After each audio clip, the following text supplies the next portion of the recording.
在那边，变成廖老师。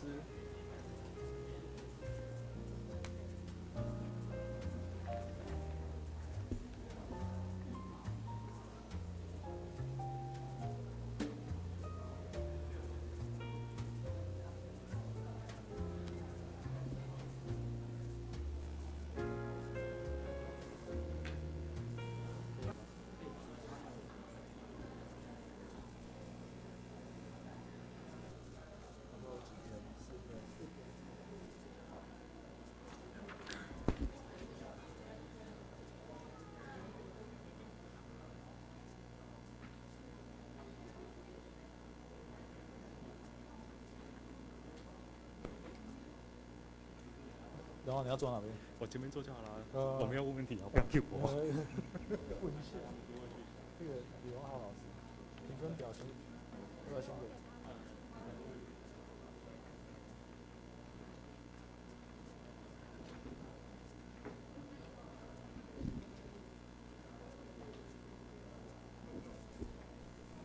好，那我想时间差不多了，那我们就开始这个 session 哦。那这个 session 的话，主要是这个 Best Paper Award 的 session。那总共会有4篇的论文。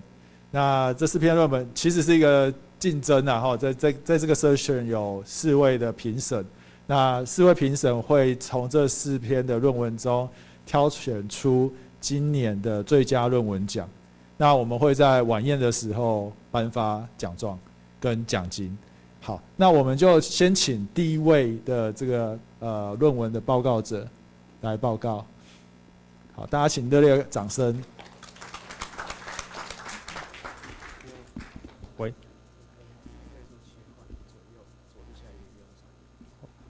好。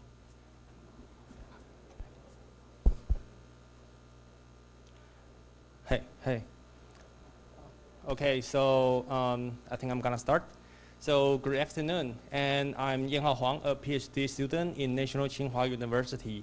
And today I'm going to share about our paper, Unsupervised Text Summarization of Long Documents using Dependency-Based Noun-Phrases and Contextual Order Arrangement. So among the method of summarization, there are abstractive one and extractive one. And in this work, we particularly focus on this extractive summarization, where it directly extracts the sentences from the source document, and then it forms as the final summary. And when it comes to unsupervised method, graph-based methods are the most common approaches among this area. So the graph can be like phrase-level graph, where the word relational graph is built, and then important keyword or key phrase can be get by PageRank. Following, the other one is the sentence level graph, where the words are the sentence now, and then using the similar algorithm, and then we can get the important sentences.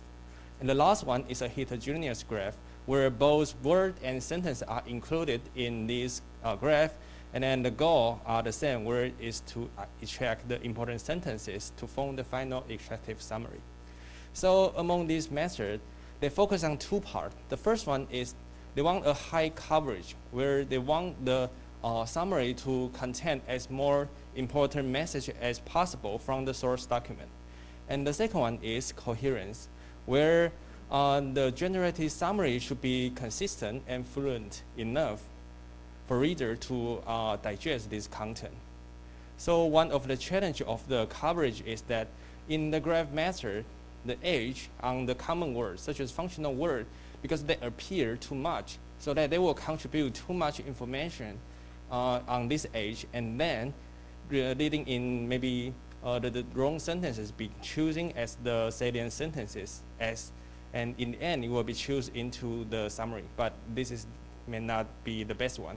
So for the coherence, this is also very important in extractive summary. However, not much work focused on it, and only few works have tried to reorder these sentences based on the sentences and its original position in the original document.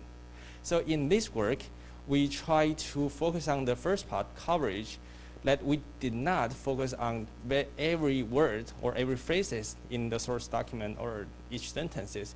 In particular, we focus on the noun phrases. And second, we also design schema to reduce this weight on the two common words. For coherence, we try to rearrange the selected sentences by an order word. So now we move to our framework. So our framework consists of two parts, but in this figure, we can try to understand it easily. So the left part is we try to see which noun phrases is more important. And the right side is we're using these important noun phrases to get the important sentences and then try to reorder it. So we move to our method. The question is why we want to select the key noun phrases. So the idea of a keyword or a key phrases is that it represents the most important information in the document or in the sentences. So why noun phrases?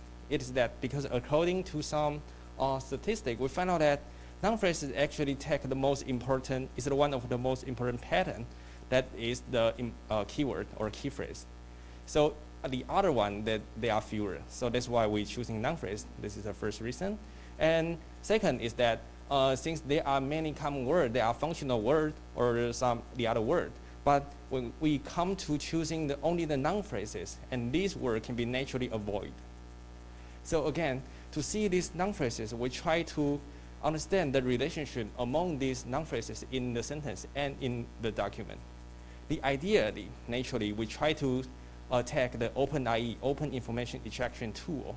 So in the end, we can get this relation triple based on a grammar relation. So such as subject or relation and its object. Taking an example, this is a sentences, and then we can using the dependency parsing method, and then to get this corresponding triple relation. So in this work, we define different rules to extract the dependency based on the intra-clause and the inter-clause relation. So the first one is trying to take the relationship in the same clause, and then the second one is try to capture the relation that across different subclause. So following, in the end, we will also try to combine a single noun into a noun phrases. So let's take an example. So this is an example sentences in the middle, and then the highlighted word is a noun. So what could be the intra-clause relation in these example sentences? The first, we can obtain this subject, verb, and object relation from this determination is calculation, this relation, triple. And the second one is we can also get the noun and preposition and noun this relation among here. What about the inter-clause relation? So first, we identify some subordinate clause, and then we try to see that, okay, so now this calculation is actually have relation with this QCD. So we also try to capture this and then provide this triple. So once we try to capture all these relation triple using dependency, and then we can go to each noun and then to see if there is any adjective or adverb that try to modify the meaning of this noun. So taking one example, this experimental determination and then this decay constant. The previous adverb, adjective is connected together. So in the end, it becomes this form, experimental determination and then decay constant.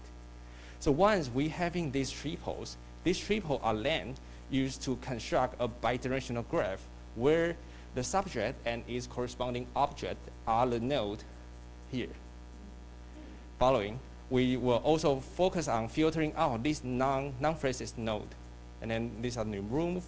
But when it comes to some proper pronoun, so we adapt the coreference resolution to get what is this pronoun original means. So in this case, we found out that it's also some part of the loss function. So we can make this missing relation back to this original graph at the right part. And notice that the relation between two nodes, it can be more than one relation because it may have some different verb or different kind of grammar relation that represent among these two nodes. So it can be more than one. And traditionally, to calculate the weight, this more than one relationship, the more the relationship, it will contribute a stronger connection from here. And by using a PageRank algorithm, we can try to see which which link and which node is more important. But if we directly using this number of relation, in the end, it results in the common phrases, they might having this higher score. So take an example, if there is a functional word, the, or the other word, like very common among different documents, and then you are having a lot of numbers of these relation. So what we try to do is we go to see the TF-IDF ratio, and then try to take in this normalization on its part. So in the end, for different ages, and then we try to lower the inferences from this common node, and then try to get the final weighted age weight. So go to a PageRank algorithm, we can finally get the importance of each node, or we understand that is each non-phases.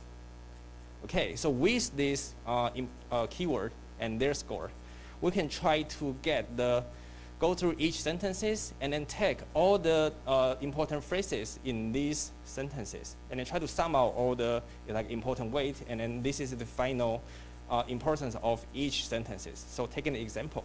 If we take all the important phrases in the red sentence or different color sentence, we can finally get its important value. And in the effective summary, we were choosing a top N sentences, and it will be ejected. So the remaining one will be removed.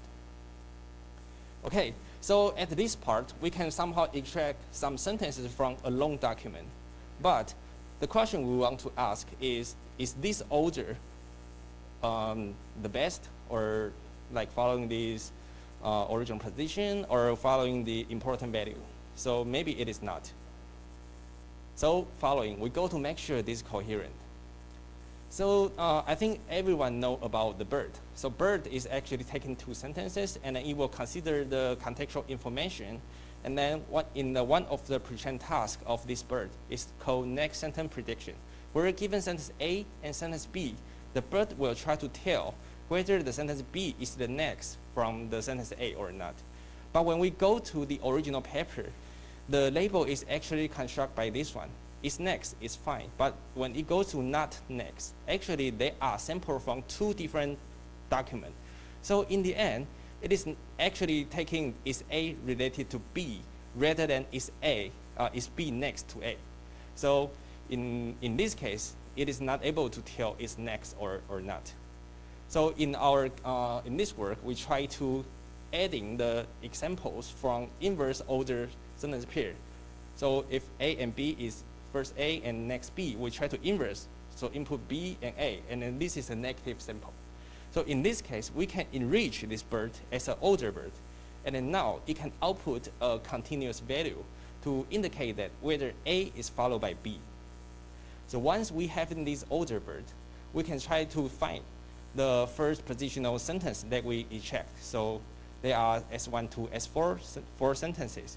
And then we found out that this S2 is actually placed the first in the original document. So we take this one as an anchor, and then we try to compare to the remaining three one. So S2 to S1 to S3 to S4. And then we go through this order BERT, and then we can know that the S1 is actually the most proper next sentence to this S2.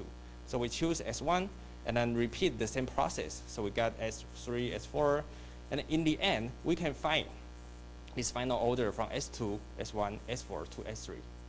So in following is our experiment. So this will focus on the long document summarization. So we take two academic long documents, which is arXiv and PubMed. So we take the introduction as document and their abstract as the final summary. So, and there are some statistics of our data set. So, and we compare to first unsupervised method. So we having this lower bound value called lead5, and then the upper bound value called oracle. And then we also have the previous introduced phrase level graph, sentence level graph, and a heterogeneous graph. And then we also compare to some supervised method like pointer generator or the BERSAM, and which is a transformer-based method. For our evaluation metrics, we take in Luge for automatic evaluate, and we also take a human evaluation for not only coherence, but also the coverage. So for extractive summarization, we need to pick the n. So in our case, we pick n equals to 5. So 5 sentences will be extracted. So as our result, first we found out that our method actually performed the best over all the unsupervised method on 2 datasets. And when it goes to the label dataset, we also comparable to this supervised dataset, supervised method, and especially for the, we can somehow comparable to this large-scale pre-trained like transformer-based method. Okay, so when we goes to human evaluation, we take the unsupervised method and their result, and our result, we take it to label on Amazon Turk, and then asking 2 questions. The first one is, hey, please help us to label, to find out the most semantic similar summary to the original abstract.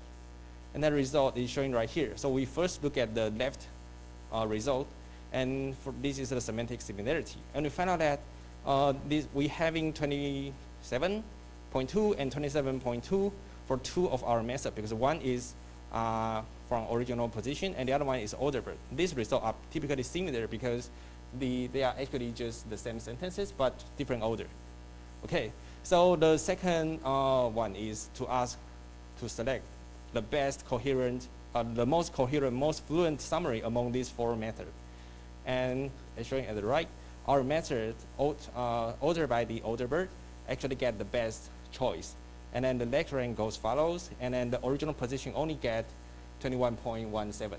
And we go to see some example, and we find out that this is actually, most of the work, they are actually working on the CNN Daily News, Daily Mail. So this is actually a short data set. So when they try to reorder from the original position, the gap is not that large. But when it goes to academia long documents, this gap between each sentence is larger. So in the end, it somehow result in this like 21 point. So now we're having some case study, and the first one is about the coherence. This rank is having a 28.7%. So we found out that they are more likely to choosing the connected or turning terms, like unfortunately or nevertheless, kind of in the purple. And as for our method, we didn't have that much of turning term, but indifferently, we having more keywords which is our key phrase, and then we also having different like keyword overlapping among different our sentences. So that's why we somehow contribute to more coverage, and then we can, according to this keyword overlapping, it is also better to connect from first sentence to second to third and to last sentences. So since this work designed different rules to capture the relation triple, we also compare to the Stanford Core NLP, their OpenAI tool. So this is one example sentence, which is in the blue background. And the result somehow shows that this Core NLP cannot take any result from here. But in our case, we can take some. And as for the right side, the table, this is also another example. The Core NLP actually gets the result. It is like a minimizer of, and it is minimizer of, and somehow there are a lot of duplication. But in our case, we consider that we can having a better or more stable like triple extracted from this example. So as a conclusion, we propose a unsupervised extractive framework by like a phrase stable graph to obtain the key noun phrases using the word dependency. And the proposed order bird can reorder these sentences from this sentence level context and improve 9% over the original position.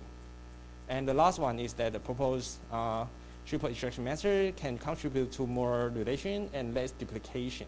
So in this case, we can have more information in our phrase stable graph. So this is my presentation, and we are open for any question.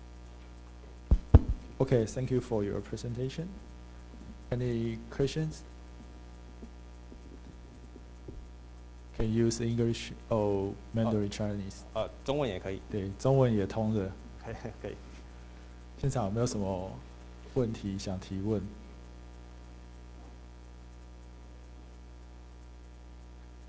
对。好，我用中文发问哈。请教一下你那个 Older Bird， 那个是你们自己设计的pre-train， 还是说那个不太清楚这个东西。是，这个问题的话，其实因为我们刚好其实在去年的 Rocling 我们也有这个相关的 work。那这个 idea 其实是说我们就是有看到在有一些 literature 里面就是有提到说BERT 它在 next sentence prediction 的情况下，它其实不是真正的 next sentences。所以在我们的这个 summarization 的 work 里面，我们 try to reorder 的时候呢，我们就是都有做这件事情。那目前其实是有看到一些其他的 work， 他们可能是直接 input 4句话，然后让他们去排序，或者是其他的方式。但是因为其实在我们这个 work， 我们想说，那我们就简单一点，让它一样是2句话，那我们就让它去选哪一句话是最适合的是下一句。所以换句话说，这确实是我们在我们自己的 work 去找出这个方式这样子。对，这个劝法啦，这个劝法。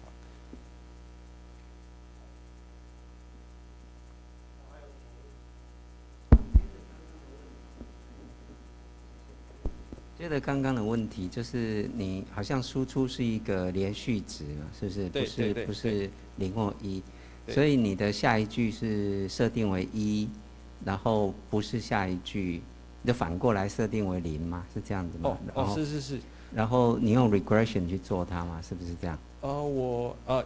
在我们的情况，我们其实是做classification， 因为它原本的 next sentence prediction 也是一个 classification 的 task， 只是说我们其实可以调一些 weight， 就是说以往可能是x next， 我们就跟 not next， 我们就是1比1，因为就是对或者是错。那在我们这个 case 的话呢，因为我们是后面又 fine tune， 所以我们加了这个直接2句话相反，顺序相反的这个话进去的时候，我们其实是有试过一些不同的 weight。当我们这个相反的 weight 如果太高的话，其实它有时候会整个 BERT 会坏掉。所以我们其实是somehow，我记得我们是 tune 在差不多一半，就是 0.5 左右啊，其他可能是1的这个 weighting 去做这样子。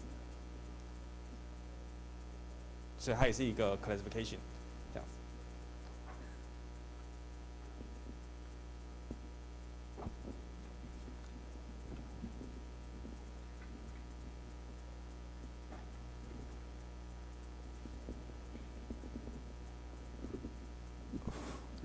你好，我是师大同学。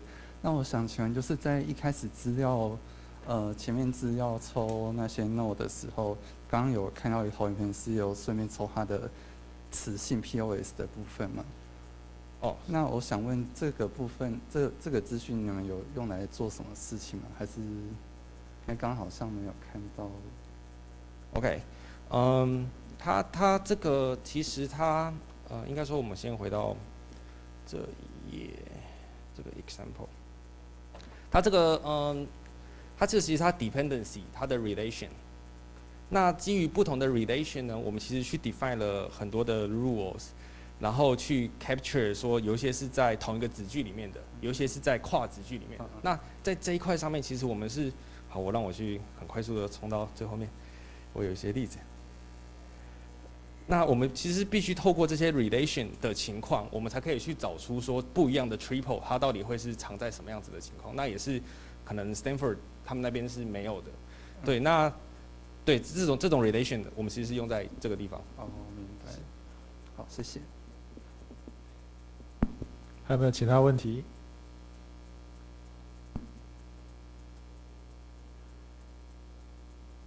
所以有个问题就是，你有提到就是使用这个 OpenIE 的 Toolkit 吗？那是哪一个 Toolkit？我们就是用 Core NLP Stanford Core NLP。OK，Core NLP。对。OK， 好。那再来就是说，这是 for 这个 long document。对。那平均来说，这个 document 在你的 dataset 里面大概有多长 ？OK。好，在我们这边的话，其实因为我们其实在做一些 graph 的时候，有一些人的 work， 它其实是整篇会拿进去放，然后或者 Parmet 它整篇拿进去放，但是整篇论文其实它真的有点太长，5、6千字这样子。那我们其实我们的设备比较拮据一点啊，所以我们可能没办法这样，所以我们后来是选introduction。那 introduction 这边我们看最右边，对，最右边的话，它其实大概1100左右。那可是我们如果去看以前大家最常用的像 Exam 或者是 CNN Daily Mail， 他们的话其实都是我记得是都是低于1000的，可能是有些是700、800，然后有些是可能300、400、400、500这样子。那的程度上会有这样子的区别。对对对。OK。有没有现场还有没有什么问题想要提出来的？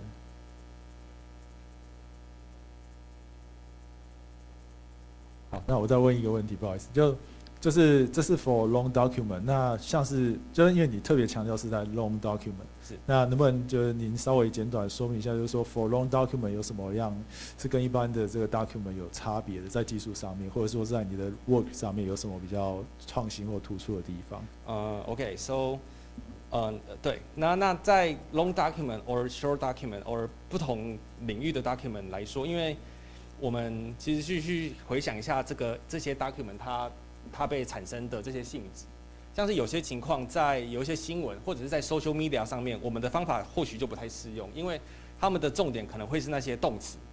对，那可能稍后这个方法就可能需要再被改。那我们会选择 long document， 而且又是特别是 academic 这个部分的 paper 的情况，是因为我们认为在这个情况之下，在 none 的地方是大家所最重视的，因为举个例子来说，我们就会说，我们 propose 了一个 something something 的 method 或者 something something 的 algorithm。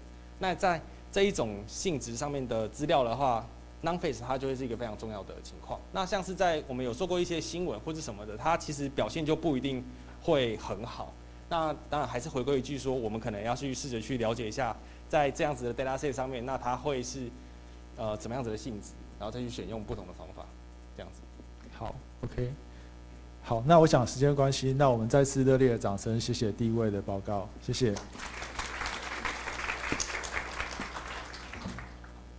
好，那我们就接着是第二位的报告。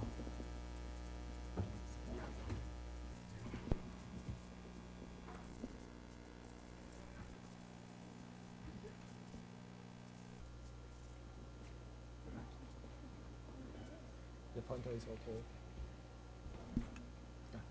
Thank you. Hello everyone, I'm Alexandra Smolka, and today I would like to introduce to you our findings on the similarity metrics in aligning sentences, particularly in a paraphrased corpus. So before I talk about the topic, that's the main point today, I would like to trace back a little and tell you about our motivation for this study. Actually, the reason why we are working on the sentence alignment in a paraphrase corpus has a lot to do with text matching in NLP tasks. You're probably familiar with how important text matching is either implicitly or explicitly in, for example, paraphrase identification, question answering, and so on and so on. So I'm just going to give one very short example. Let's take natural language inference. So in natural language inference, we have to determine whether the premise is entailed by the hypothesis, like in here. And as humans, when we try to approach this task, we usually have to resort to text matching to determine if some elements have the same meaning or the opposite. So, like in the example here, we can see that the first two sentences will have similar meaning. The second sentence will be implied by the first one because the actor, the person performing the action, is the same, it's the banker. And in the second sentence, you can see that the judge near the banker is not the same as the banker, which means that the sentences don't mean the same. And now for the neural models, they show quite a lot of success in text matching, in determining whether those phrases have similar or non-similar meaning, but there are still some limitations. And those limitations usually have to do with sequences that have vastly different structures or lexicon. And some examples of such cases are those in which we have verb or adjective nominalization, multi-word expressions or idiomatic expressions, or cases where we have a high lexical overlap. So cases where we have the same vocabulary in both sequences. I'm just going to give a brief example here for the verb nominalization. Let's imagine we want to determine if these two sentences share the same meaning or not. It seems like the case is trivial, at least for a human, but it turns out that actually for neural models, it is not as straightforward. Why? Because if we take word-to-vec vectors, for example, it turns out that when we use cosine similarity to determine the similarity of the word decide as a verb and decision as a noun, the similarity is actually not that high. So here I picked out some similarity values for you, and you can see that we have many verbs that score higher than the noun decision at the very bottom of the table here, including, for example, to refuse, which has very little to do with the verb to decide, right?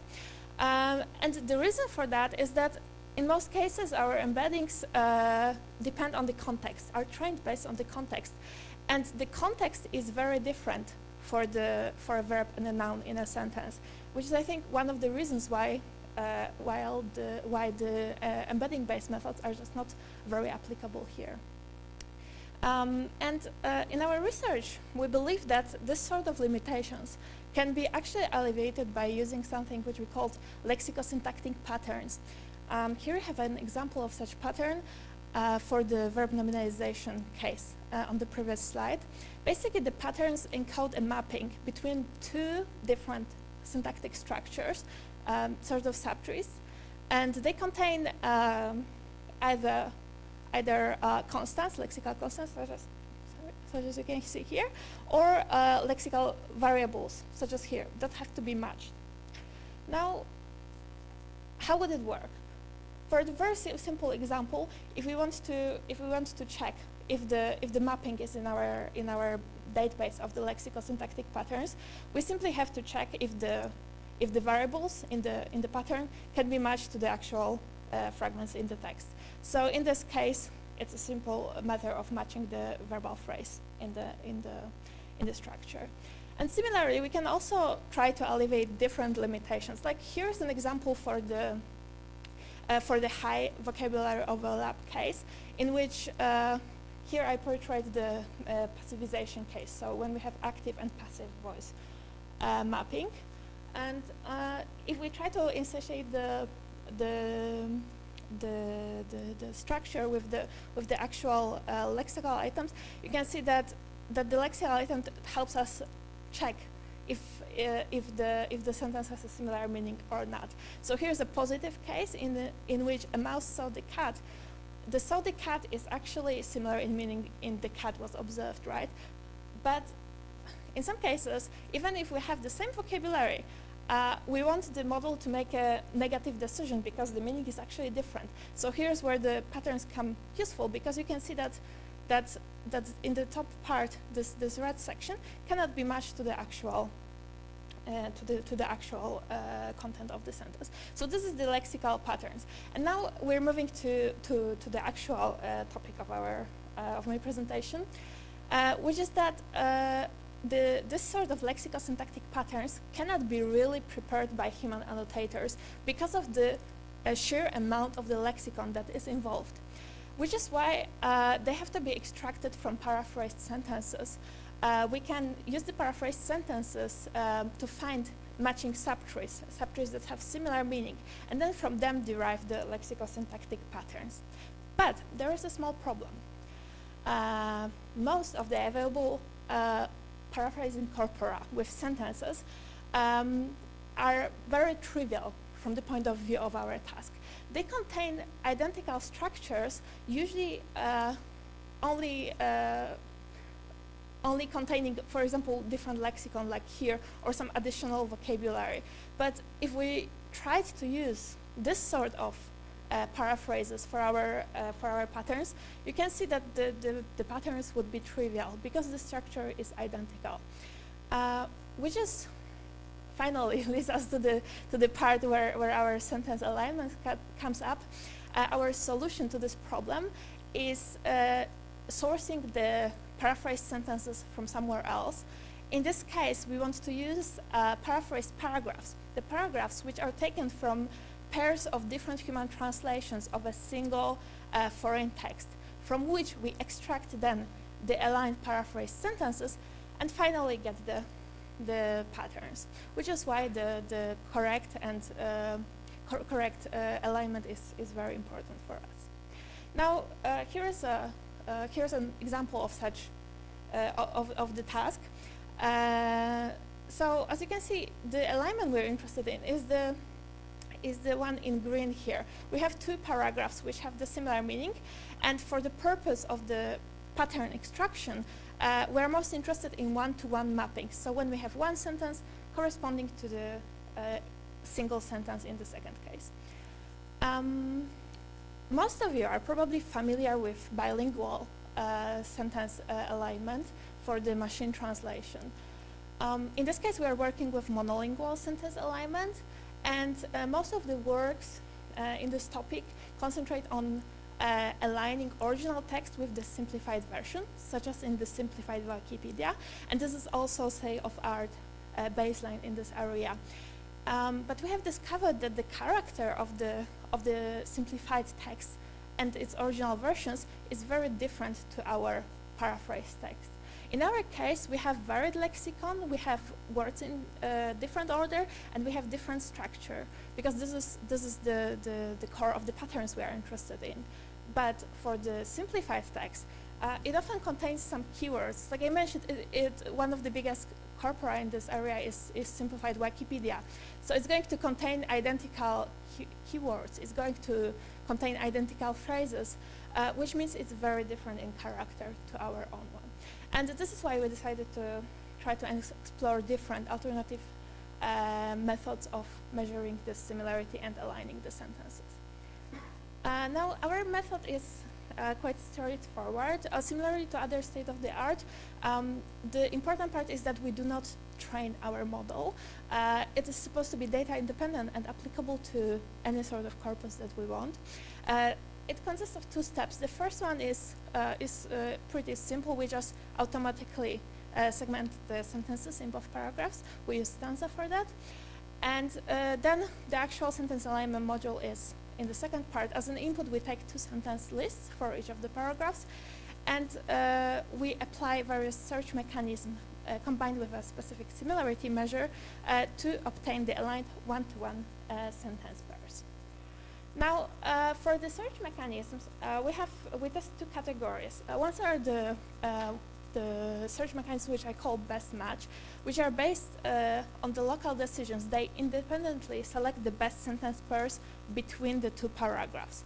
And then the second group is a sequence match, in which we take into consideration the global decision, which means that we try and to find the best alignment path within each paragraph pair, between the whole paragraphs. So here, maybe so that's easier to visualize it. For the best match, the first two, we simply find the best pairs between the paragraphs. We consider each pair individually, and in single directional match, the pairing is just in one direction. In bidirectional match, we do the pairing in both directions and just select the best overall pairs. And then for the sequential match, we consider the paragraph as a whole and try to match it up. And then each of the search mechanisms has to be combined with a specific similarity measure. Here, we tested quite a lot, so I tried to group it for you so that it's, I think, easier to understand. We have two main groups. The first one is an overlap ratio, which is based on the number of common elements between the two sequences. This measure is basically string-based. So we have either the state-of-the-art character engram metric, which basically tells us what is the ratio of identical engrams between the two sequences, and then the token-based metric, in which we check how many common tokens there are. We also experiment with synonyms based on the on WordNet here. And then the second big group is the vector cosine similarity, in which the basic idea is that we calculate the similarity between the two sentence vectors. But as to how the vectors are sourced, we have several different groups.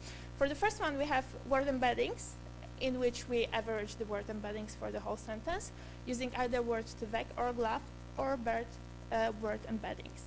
Then we have sentence embeddings, in which we directly obtain a vector for a whole sentence, either using CLS token in BERT or using sentence BERT to encode the sentence. And finally, the last group is BERT score, in which we directly take the BERT score, either precision recall or F1, as the sentence similarity. So for the similarity measures for the two main groups, we either have the overlap, the common tokens between, or characters, character engrams between the two sentences, and then in the second one we have the vector cosine similarity. Now our data set is based on the paraphrased paragraph corpus called Webby's CPC11. Here is a sample of that. We have almost 400 input paragraph pairs in total, and within it we can find over 600 one-to-one alignments. This is an example of our ground truth. So as I previously shown, we are interested in these cases in which we can find the one-to-one mapping, such as the first and last pair here. We discard all of the sentences in the middle because they cannot be mapped in a one-to-one way. For the experiment configurations, we test all possible matches between the three search strategies, and then all of the metrics, which I briefly introduced a moment ago. And when you look at our results, you can see that our best result in blue here is significantly better than the baseline result, which we have on the top, with the difference of almost 2% in the F1 score. But what I think is also important that there are some other metrics, neural-based metrics, which significantly outperform the n-gram baseline, which means that if we want to, for any reason, use a different model, or maybe because it's not available in the language we're interested in, we can also use for example, the BERT score results here on the bottom. They're also performing quite well. And for the best match, similarly, the blue color indicates our best bundle. For the unidirectional one, the best was actually the measure in which we used the word averaging for BERT. And for the bidirectional best match, the best one was sentence BERT using mini-LM. We also made another interesting observation, which is that contrary to the popular, I think, opinion, taking BERT CLS token as the sentence representation is not necessarily the best way to, at least in similarity calculation, to represent the sentence, because in this case we actually got better results using just word averaging in BERT in every case, with the significant difference in the obtained results for the best match models. And finally, there's one more thing I would like to mention. In our original data from the Webby's corpus, we had 7 non-paraphrased paragraph pairs, so just errors in the dataset errors, such as here in this paragraphs. I have marked the relevant parts. You can see that here on the left, a person mentions that they are sure of something, they have heard of something. But here on the right, you can see that the same person claims that they have no idea about it, they haven't heard, and so on. But this paragraph pair was labeled as positive in our original data set. So we have also tried to see if we can filter out this sort of incorrect input. And what we did is we used the same similarity metrics as previously, just applied them to the paragraph pairs, and then fit the collected score into a normal distribution, looking at whether we can filter out the non-paraphrased pairs as the outliers. And it turned out that indeed, especially for the BERT score using precision as the indication of the similarity, we are able to filter out 100% of such outliers and clean the input data. So in conclusion, I think our main conclusions are those 3. First of all, the character engram, which is the current state of art, is not really suitable for sentence alignment in a paraphrased corpus. The second thing is that the embedding-based similarity measures which we used are definitely much better than the string-based approaches such as character engram or the token overlap. And finally, our additional conclusion is that word vector averaging in BERT is better than adopting the CLS token when it comes to calculating the similarity for sentence aligned. In general, our contributions are the following four. The first thing is that, to the best of our knowledge, is the first work that compares the similarity metrics in sentence alignment between the paraphrased paragraphs. The second thing is that our work expects new neural metrics which haven't been previously considered in comparison to the string-based state of art. Finally, which I've already mentioned a moment ago, we can show that the word vector averaging in BERT is actually better than CLS in some downstream tasks. And finally, we also proposed a way to use the same similarity metrics to detect unmatched paragraphs as outliers. And that's all. Thank you. Okay, thank you for your presentation. Any questions? I think the question should be used in English. I would prefer that, yes.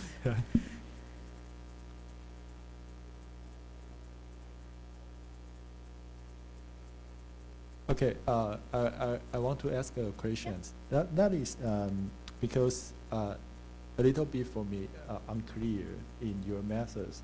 So you mentioned that the sentence alignment, yeah, what is the algorithm you used in your research? Okay, so let me just go back to the main algorithm that we use is basically is this part. What we do is that we select one of those two. The first one is a greedy match. So the first one is a greedy match algorithm in which we simply take two sets of sentences as an input and calculate all possible pairings between them using the similarity measure. Now, based on the scores, based on the similarity measures, we simply pick the best pairs. And we have two options. Either we just select the best pairings for this paragraph, and that's it, or we do it in both directions and then select the intersection. And the second one is a dynamic algorithm, which takes into consideration the best alignment path. So what happens, we calculate a matrix of the possible paths that we can take, and then here it's visualized, and then we just select the one that overall globally gives us the highest similarity score. So that's the main point. And then we pair this search algorithm with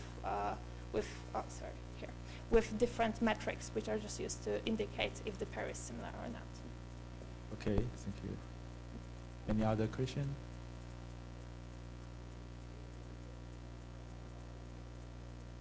Okay, one more question is that, in my opinion, the pattern-based approach usually can achieve higher recode. But in your experimental results, the recode is lower than NM method. Can you explain why is the possible reason? I actually show, I guess for our result, I'm actually showing a bit of a cut version. We actually apply a threshold during the extraction. So what happens is that, such as I said here, we're going to select one of this algorithm to select our candidates, but then we filter in post-processing, we filter out the pairs that have smaller similarity than some threshold which we experimentally select on the development set. The reason for that is our motivation, because we really care about having high quality samples. So what is not shown here directly in the results is that actually the reason why precision is, well, not in all cases, but we cared more about the precision by selecting the threshold. So that's why the precision is higher than the recall. But by adjusting the threshold, it's possible to adjust also the trade-off between the recall and precision. So that's it. Okay, any other questions? Okay, so if no further questions, Okay, let's thank you again. Thank you. Thank you. 好，那我们接着第3位报告的同学。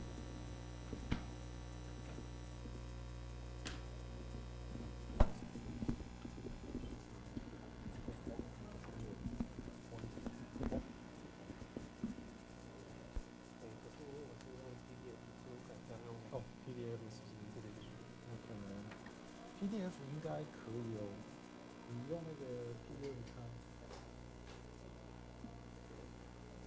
对，用那个第一个，然后检视，有一个全荧幕，可以。你有点。你有讲稿吗？还是？哦，没有，不要，那还好，那个 4。OK。喂。好，大家好，我是陈廷威。那本次我要报告论文的主题是 Investigation of Feature Processing Modules and Attention Mechanism in Speaker Verification System。那中文的主题会是说，在探讨在语者验证系统中前处理模组以及注意力机制。那先说抱歉，就是因为我的档案送上来之后，它的格式有点跑掉，所以字体会是比较丑的字体这样子，就请各位先包涵。那首先 outline 的部分，我等一下会从开始讲绪论，然后研究方法。研究方法里面会包含我们使用的资料集，一直到我们的前处理模组跟注意力机制等等，最后是实验流程，在实验结果，最后是结论。那首先是绪论的部分，那我们会做这个主题研究动机，主要是因为第一点是由以 Kappa TDN 为主体的实验神经网络在近几年的语者验证竞赛中的优秀表现。那我们自己实验室内部主要使用的系统就是以 Kappa TDN base 的模型来进行实验的，所以我们想说，我们要想办法去继续提升我们之后模型的系统表现。那第二点就是优秀的特征前处理模组能够大幅增加原始模型的表现。那这个是在21年的 VAS-SRC 里面由原本提出以 Kappa TDN 模型那个团队。他们透过结合了当时比较主流的 ResNet 还有 以 Kappa TDN 模型，来提出了一个新的叫做以 Kappa CNN TDN 的模型，就是使用一个由 ResNet 构成的特征前处理模组放在以 Kappa TDN 前面，他们这样子会明显的进一步提升最后模型的效果表现，并且他们也在VAS-SRC 竞赛上那一年拿到第2名。那第3个就是多种卷积注意力机制模组在图像领域中表现出色。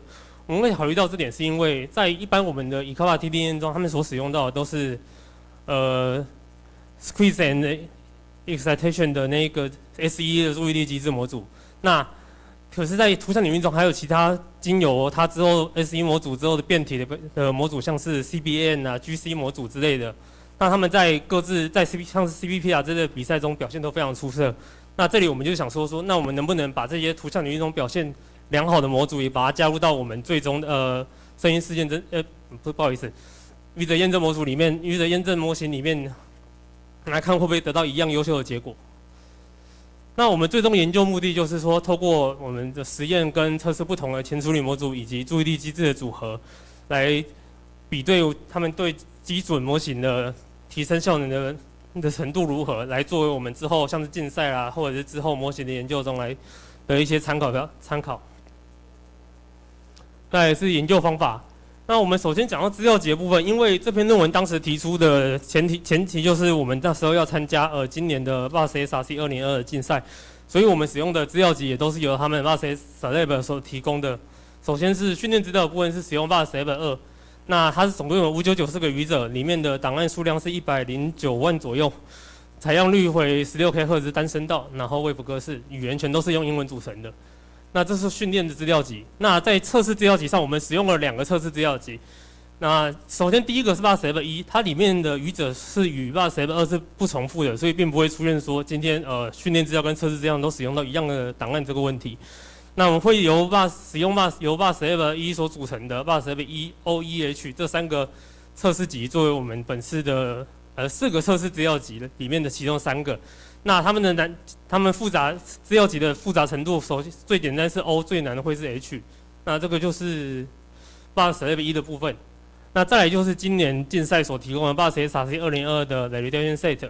那它是由 bus slave 1跟另外提供的部分 bus converse 的音档所组成的，所以它的复杂度会再比刚刚所说的 bus slave H 还要再更难一点。那这是资料集的部分。再来，我们会做一些资料前处理，像是资料增强，还有这也是讲我们声纹特征截取是使用什么这样子。那资料增强就是使用大部分队伍都会使用的 Musen 语料库，还有 RLS 语料库。那我们做的资料增强方式是 online 的方式，也就是我们是在音档输入进去之后，随机选择上面提到的语音、音乐、噪音，还有 RLS 这个模拟脉冲音这4个里面的资料增强选择一个，而不是像有些队伍会用 offline 的，就是先做好增强存起来，这样子会让自己的训练资料倍数成长。这样子，然后我们为了让我们的主要是要看我们前处理模组跟注意力机制的实验结果，所以我们并没有去做这件事情。那声纹特征截取，我们是使用80维的 filter bank 来作为我们的主要声源特征。那再来看到模型架构的部分，我们本次所使用到的基准模型会是基于我们实验室在1年前所提出的 Improving Kappa TDN 作为参考。那它是基于 Kappa TDN 改进而来的。它主要做的事情就是去将原本在 Kappa TDN 中，它这里会是一个 REST to NET 的结构。那我们是改用了自校准模组 Self Calibration， 如果念错的话就不好意思。的模组来取代原本的 REST to NET、REST to Block 的结构。那他们除了使用 SC Block 来取代之外，还在里面加入了 Aggregation Layer， 去把我们的每一层 SC Block 的特征在越后面都会传到后面去做跟之后 SC Block 的输出做一个结合。那当时这个实验，我们当时这个模组是成功的去提升了原始 Kappa TDN 模型的表现，所以我们就以此作为本次参考来提出了这次的基准模型是 IN Kappa TDN， 它是由前面所提到的 Improving Kappa TDN 所简化而来的。做的方法就是可以看到这边明显的就是减少了一层 SESC block， 它同时也减少了一层聚合层。相对的，我们去将最初的卷积层也加入到后续的聚合计算当中。那我们做这些方式是目的是，我们可以降低模型的大小，才配合后面去加入前处理模组，并且这个还可以维持一定的模型表现。那我们之后在实验数据的部分可以看到，它跟原始以 Kappa TDN 的实验数据比较。再来讲到前处理模组，那这就是刚才所说的，在21年被提出的以 Kappa CNN TDN， 它透过增加一个由 ResNet 所构成的 2D-CNN 前处理模组，会对那个输入的特征频谱图进行重组的话，会大幅提升它模型最后的结果表现。所以，那它之后也有许多论文有对这方面进行改变。那我们就想说，那我们就只好设计3个前处理模组来看，这几个前处理模组在实验过后他们的结果表现。那之后我们会取其中一组来去修改其中的注意力机制，那作为我们的提出最终模型。那首先看到第一个 2D-CNN 模组，就是原始以 Kappa CNN TDN 中它所使用的前处理模组。那可以看到说，它这里就是使用加上 SE 注意机制的 ResNet 的 REST Block 来进行组成。那这因训练环境的因素，我们会有下调说部分在原始以 Kappa CNN TDN 中它所使用的参数设置，像是这里我们因为加速训练，我们这里把它原本设128维，我们是降成64维来做，但是它结果也是可以明显的提升表现的，所以这里就还可以接受。那第二个是预激活的 2D-CNN 模组，那这部分我们是参考了 Identity Mapping in Deep Residual Network 中它所提出的设计，它在里面是表示说，在一般的 ResNet Block 里面，如果在恒等音色路径上的集体函数，我们如果像这个地方，我们这里如果移到前面去的话，它可以让训练的结果会更好。还有将post activation 把它调整成 pre activation， 能够更好的让模型有更好的放化性跟训练跟更快的训练速度。所以这个部分就是我们使用调整过后的 ResNet， 然后把它结合到前面的这个部分。这就是第二个预激活的 2D-CNN 模组。那第3个的话是 NFA 模组。NFA 模组它是在今年年初的时候被提出来去取代以 Kappa CNN TDN 前面的 2D-CNN 的结构。那它是使用他们可以看到是一个 REST2 block 的变体，它在里面去加入了双通道多尺度模组以及频率级通道注意力模组。那所谓的双通道多尺度模组，就是原本的 REST2 block 里面就只有一个会将3×3卷积传入到下一个分支卷积当中。那它这里透过它额外新增的这个 ATT-TDN block， 它也会将它的输出输入到下一个卷积里，所以就会以原本的3×3的输出形成一个2个输入到下一个分支卷积中的双通道。那频率级通道注意力模组指的就是我们刚才提到的，它在每一个分支卷积中加入的这个 ATT-TDN block， 它是一个带有他们设计的注意力机制的 TDN block， 它里面做法是很像做 SE 注意力机制在做的事情，可是它差别在于说，他们这里的 Global Average Pooling 是只在 High Domain 里面去做那个 Global Average Pooling， 会留下 Frequency Domain。然后最后把它 flatten 之后，再做 SE 的动作。那这就是第3个 NFA 模组的部分。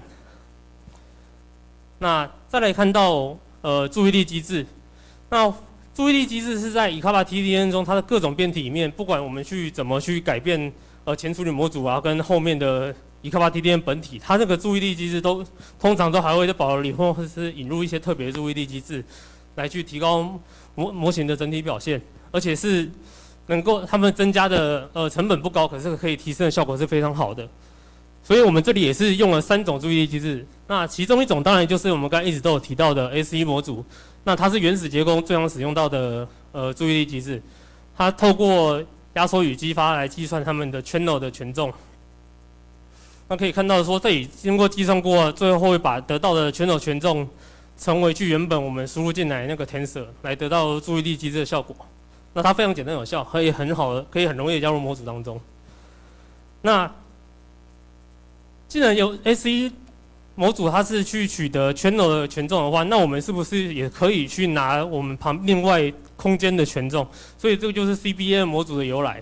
它除了前面会去取得我们 channel 的权重之外，它还会后面会去计算我们空间的权重。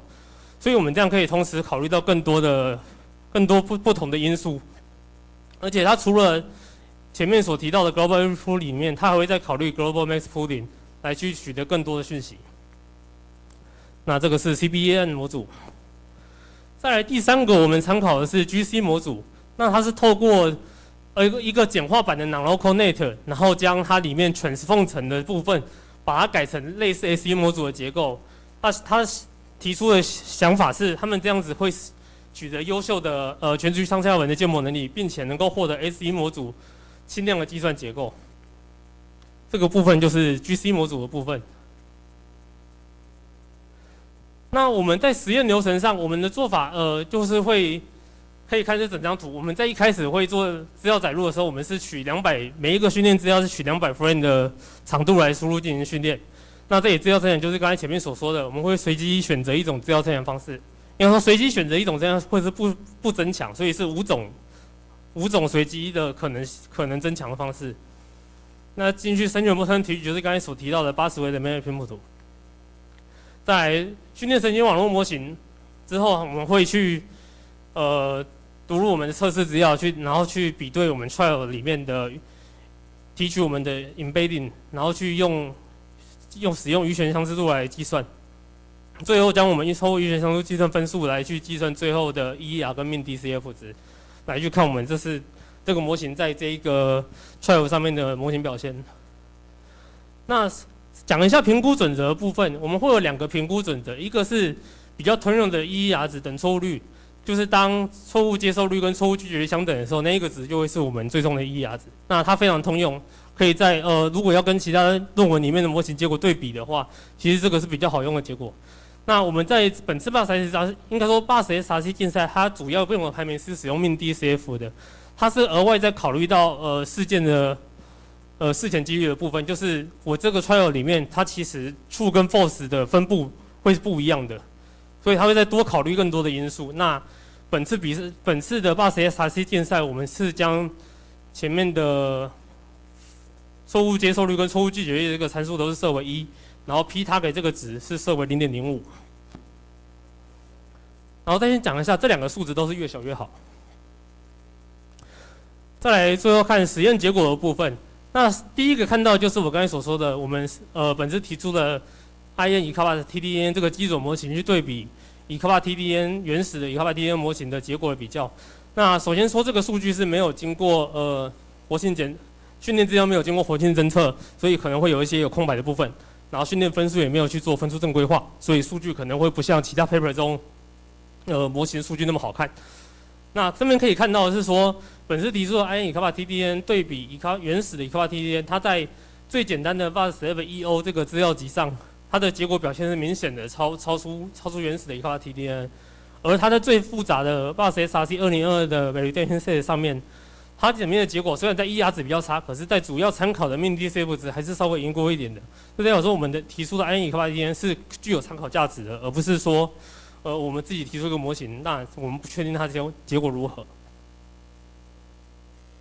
再来看到的是我们将我们的IN 以 kappa TDN 去接上不同的前处理模组的对比。第一行就是刚才看到的 IN 以 kappa TDN 的非时代的数据。那下面3个就是分别是原始的 2DCN 模组跟预激活的 2DCN 模组，还有 NFL 模组的结果比较。那出题的就是在该列数据上最好的，明显可以看到是说，其实 NFA 模组因为它结构的复杂性，所以它对更细微的部分它可以检测得更好，所以它在越复杂的资料集上，它的表现是相对稳定的。那预激活的 2DCN 模组，它在最简单的资料集上的表现是远比没有就是原始的 2DCN 模组还要好很多的。可是它在后面比较复杂的模型的测试集的时候，它的结果就没有我们想象中的那么好。那我们这里认为的原因是因为在预激活的 Resonate 那篇论文里面，其实有讲到说，预激活模型它在更深层的神经网络里面，它的表现会越来越好。而我们这次本次是故意使用较为轻量的模型去跑这次的实验，所以这可能是造成它的结果。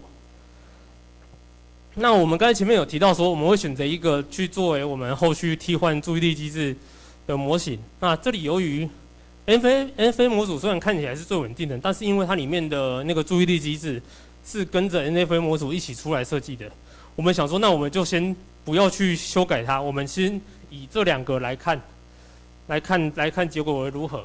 那最后我们是选择了预激活的 IN 以 kappa TDN TDN 这个模型，理由就是说，我们认为，那我们今天只是要去看这个前处理模组对后面的前处理模组跟注意力机制对后面的影响，而我们实际上在运用的时候，我们可能会将模型替换成更复杂的神经网络，那这样子就会可以利用到论文中所提到的前处理模组的那个效果，而且以前面第一个最简单的资料集来讲，它的如果我们后面因为我们模型变高啊，后面的那个成长性会比我前面的第一个 2DCN 模组还要更好，所以我们后来就选择使用预激活的 2DCN 模组作为后面修改注意力机制的部分。那再来是使用不同注意力机制的对比，那可以明显看到的是说，使用了 CBAN 的这一个模型，它最后的结果是远远的优于在复杂模型上面远远的优于了其他2个注意力机制后果，并且在比较不复杂模型上也在部分数据上赢了很多。那我们这里在 GC 模组的部分为什么会那么差？原因我们自己也是认为说，那 GC 模组它本身 GCNet 它本身的做法是看整个影像，它是原本做在影像上面的，它是看整个影像连续性的部分，所以它主要是针对整个全局情况。可是我们在做语者验证的时候，我们需要关注的是那些语者特征中比较细小的特征，所以这导致了在观察全局的这个 GCNet 的结果就不如我们预想中，它可能会比 SE 更好，甚至它最后的结果会比 SEA 更烂这个情况。那这个就是在不同注意力机制的对比，所以我们最后是以 IN 以 kappa CNN TDN Preact with CBAN 这个模型作为我们本篇论文最终提出的模型。那结论的部分就是第一个就是在前处理模组上，虽然 NFA 模组在复杂测试集的稳定较高，但我们认为说预激活的 2DCN 模组有更好的潜力。那在注意力机制上 ，CBAN 模组能够在多个测试集上表现非常良好。那所以我们最终提出的 IN 以 kappa CNN TDN Preact with CBAN 对比基准模型在 ER 跟MinDF 上有的 15.4% 跟 16.6% 的进步幅度，我们是非常有效的提升我们的模型的表现。那在本篇论文提出之后，我们后续参加的 BUS-SRC 2022，我们也是使用了这种类型的结构去装在了我们更复杂的模型上面。那它确实也是有效的提升我们竞赛模型在最后的排名，然后之后再透过更多提升分数的方法，像是2阶段训练或者是分数正规化之类的，那我们还可以再更进一步的提升我们的模型最后的结果。那这就是我的报告，谢谢大家。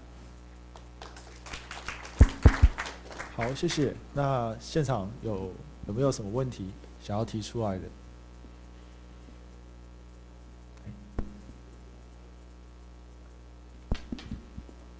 哦，那你好，那我想，这篇其实这个论文还蛮有趣的，然后你们也花了蛮多时间在介绍这个模型架构。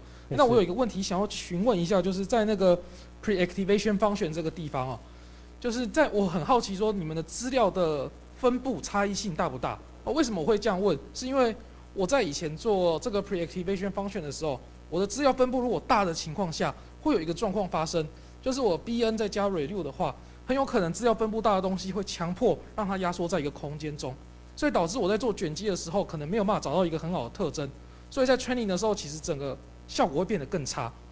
所以好奇说，那你们的资料分布有去检查过吗？还是说原本的分布的相异性就很高了？对，它原本分布的相异性应该就是算高的，因为我们并没有特别检查过。可是我们后来在复杂模型上面，我们其实也有测试过前面原始的2D 实验模组，或者是前面那个预激活的，后来其实都是在预激活这个结果会是更好的。所以我想应该相异性它本身就是高的。OK， 谢谢。那不知道还有没有其他问题想提出来的？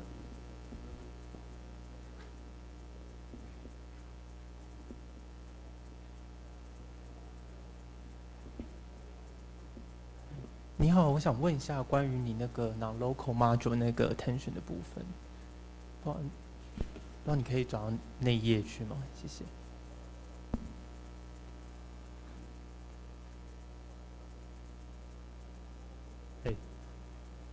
这里吗？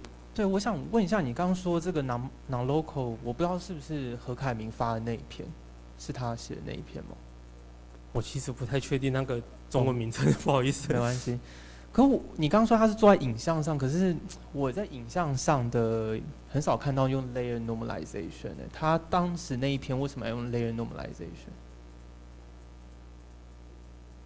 好问题，其实我也不太对，因为你对照前面他是用 batch normalization。是，这里我们那时候有去询问我们合作的对象，那最后的结果其实也是并不确定说为何他最后是使用 layer normalization。可是我记得他当初会用到这个结构的原因，是因为好像是说他使用 layer normalization 的结果，在当时的测试集上并没有比 layer 还要好。我当初看，我那时候因为他们的测试就是 GCNet 的测试结果中它是有一个是使用了 layer normalization 的数据的，但是我记得那个数据是没有比较好的。依稀记得是这样，不好意思。因为因为我只是想说，如果做影像上面，通常 standardization 这也很重要，是，所以特地用 layer normalization 我不是很清楚啦，因为我自己以前在做 verification 的时候，batch normalization 效果是比较好的。我了解，因为我们当初在看那一篇的时候，它里面讲为什么用 batch 跟为什么用 layer， 它只有一小段在讲那个，所以我们并不能很好的理解他当初 GCNet 选择用 layer normalization 的结果是什么。但是我们这里因为怕说我们自己乱改的话，会结果跟预期的不一样，我们当时就没有去对这里做跟动了，这个不好意思。好，谢谢。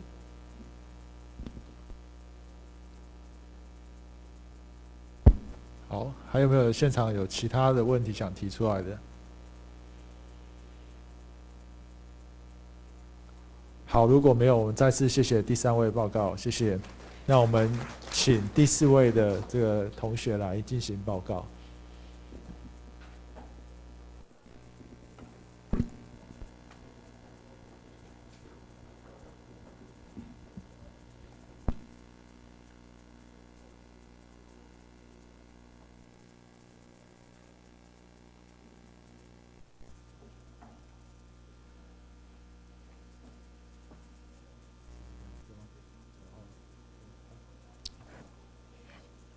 Good afternoon. I'm Chen Ping'er from National Taiwan University, and today I'm going to present our study. The topic is analyzing discourse functions with acoustic features and phone embeddings, the non-lexical items in Taiwan Mandarin. So first, I will illustrate our research motivation and focus. Then we will review related studies on discourse markers. The third section will be our methods and followed by the results. And eventually, I will propose our conclusion and possible future work. So as human communication includes nonverbal cues like gestures or facial expressions, the speech part includes spoken words and also sounds that are not actually words, such as sighs, sniffs, or even laughters. And just like the example shown on the slide, we call them the non-lexical items to distinguish from the nonverbal cues. And these items express certain functional rules and discourse meanings, which can help people to differentiate and express their information in the conversation. Also, there are studies that use deep learning methods to analyze the discourse markers, and they have presented the similarities among the phonetic features. In other words, the audio segments with similar phonetic properties are much closer in the embedding space. So we assume that these phone representations may encode certain phonetic realization of the non-lexical discourse markers to reflect their functions. So our study aims to explore the phonetic and pragmatic interrelationship of the non-lexical items in Taiwan Mandarin. We focus on two types of features, the acoustic properties and the phone embeddings, and we try to see if these two types of features actually correlate with the discourse functions and help us to differentiate them. Then we move on to review the related studies on discourse markers. So initially defined by Schriffen, discourse markers form a category including phrases, conjunctions, or interjections. And also in Swinter and Fraser's work, they are actually identifiers for speakers' participation status and also assumptions. As for Fisher's study, he defined the discourse markers as devices in conversational turn-taking or interpersonal management, and also in topic structure frameworks. As for studies that analyze the acoustic properties of the DMs, two studies separately analyzed 你知道 and 你不知道 in Mandarin show correlations between their discourse functions and also their common acoustic properties, such as the duration, intensity, and pitch. Also, Wu et al.'s study on the French DM suggests that these discourse markers undergo the phonetic reduction in terms of their short-term mean phone duration and also rather centralized vowel space.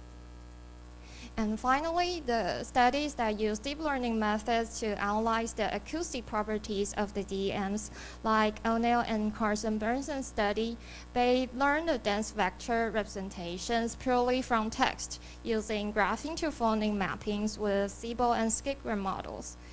Also, the studies that use transformer models, though they are not mainly targeting the phonetic properties, the representations encode certain phonetic information, such as the classification between vowels and consonants or between fricatives and stops. Then I will illustrate our methods. So as we focus on the phonetic and pragmatic interrelationship, we will first collect a set of non-lexical items. Then we will annotate them with the corresponding discourse functions. And also we extract a set of acoustic properties to see if it actually correlates with the functions. Also, we extract a set of phone embeddings and compare them with the acoustic properties in classification tasks. So the data we use are 4 interpellation clips of 2 male and 2 female legislators from Taiwan Legislative Yuan, and each video ranges about 6 to 8 minutes. And we manually identify a total of 143 non-lexical items. Also, the clips are collected from multimodal, And it is a multi-model corpus for language in Taiwan, and you can search as multi-moco or 台大多模态语料库 to find the corpus. And this corpus is built on news and also interrelation videos that has more contextual in-text that may help us to annotate the discourse functions. Also, we look at the dialogue and caption, also the annotations for gestures to annotate the functions. And speaking of annotation, each non-lexical items are given 2 tags, one for functional rule and one for pragmatic meaning based on the framework by Word 2006. So like the example show, this item has a rule tag called filler, serving as the connector between sentences or as a sentence initial particle. And also it has a meaning tag called thought. And this means that the speaker thinks the words he said or the speaker's words are involving thought or meriting thought. And after the collection and the annotation, we then extract the acoustic properties of the items. The properties we use are common properties like mean pitch, duration, F1, F2, F3, and the nasality. As there may be variation within an item interval, we measure every item at 5 different time points, resulting in 715 tokens. Also, for each time points, we extract a set of phone embeddings, the 640 by LSTM embeddings by the Allosaur model by Li et al. And it is a multilingual phone recognizer that first compute a shared phone distribution with a standard ASR encoder, and then it maps the phone duration with an allophone layer to a phoneme distribution for specific language. And the reason why we choose the BioSDN phone embeddings is because they may reflect the phonetic variations in our data. As shown in the dendrogram here, we can see that phones with similar phonetic properties actually cluster together. Like the orange branch includes mostly fricatives and the green branch are mostly stops. So our results, we will first illustrate the results of the linear mixed effect models. As we want to see the correlation between the discourse functions and the acoustic properties, each acoustic property is used as the dependent variable in a pair of models.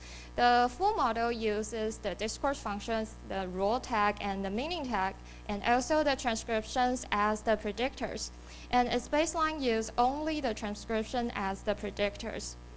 So we have 6 pairs of models, but for brevity, we only show the model comparisons for each acoustic properties.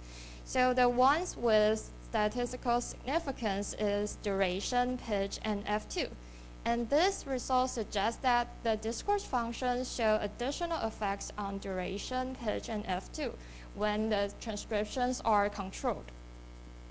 Also, to further examine the possibility, we then compile the fixed effect results of the 6 full models. We can still see that 5 functions have additional effect on pitch, while few functions have correlation with duration and F2. And also, the other properties did not show any statistical significance. So the overall effectiveness of the model remained questionable for the correlation between discourse functions and acoustic properties. So that's why we turn to the phone embeddings to see if it can actually perform better than the acoustic properties in classification tasks. So here, the acoustic properties and the phone embeddings are used separately in prediction of the discourse function. And we use 70 and 30 splits for the training and testing data, also a random guessing model as the most frequent baseline. We use the SVM models here just to highlight the results of the phone embeddings, since we mainly focus on whether the phone representations really help us identify the discourse functions. So here we have the classifier built on the acoustic properties and its baseline. Also, we have another classifier built on a phone embedding and its baseline. The data seed we use is all the same for all the 4 models. We will first look at the evaluation of the acoustic classifiers. So in prediction of the functional rule, the acoustic model was very similar to and almost the same to its baseline. And in terms of meaning, though the acoustic model is slightly better than its baseline, it showed rather low accuracy and precision. So the overall observation is pretty much the same as the previous results of the linear mixed effect models, suggesting that the discourse functions do not actually correlate with the discourse functions in our data.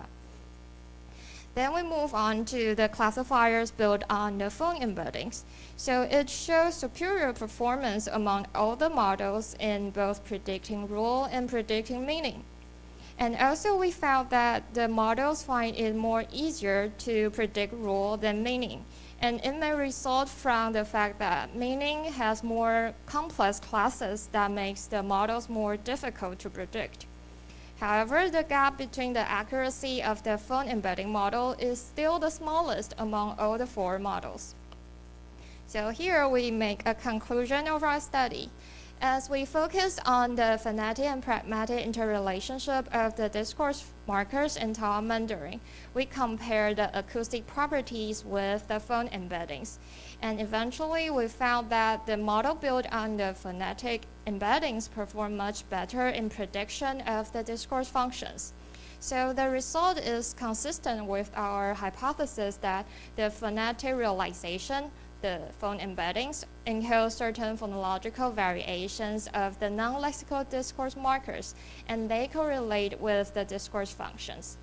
So based on the results, we did find the phonetic realization perform better, but actually there are much better representations for these phone and these acoustic properties. So we expect future research to develop a more comprehensive definition and framework for discourse functions, and also to apply the state-of-the-art models and more synchronized modalities in discourse that may help us to describe the non-lexical items more properly. And this is the references used in our presentation. Thank you for listening. Okay, thank you for your presentation. So, any questions? Yeah, you can use English or Mandarin Chinese.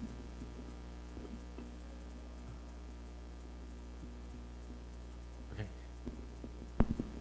Thank you so much for your wonderful presentation.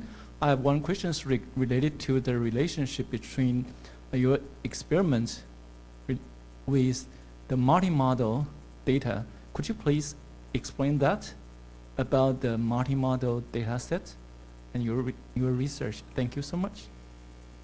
Thank you for your comments. And actually, we only use the acoustic properties that we analyze it via PRET. So we extract the mean pitch, duration, and these properties. And also we use a model to extract the phone embeddings. However, we use the multi-model data set to help us annotate the discourse function to make sure that the annotators agree on the annotation for the functional rule and pragmatic meaning. So the gestures and the captions are there to help us identify the discourse functions. Okay. Any other questions?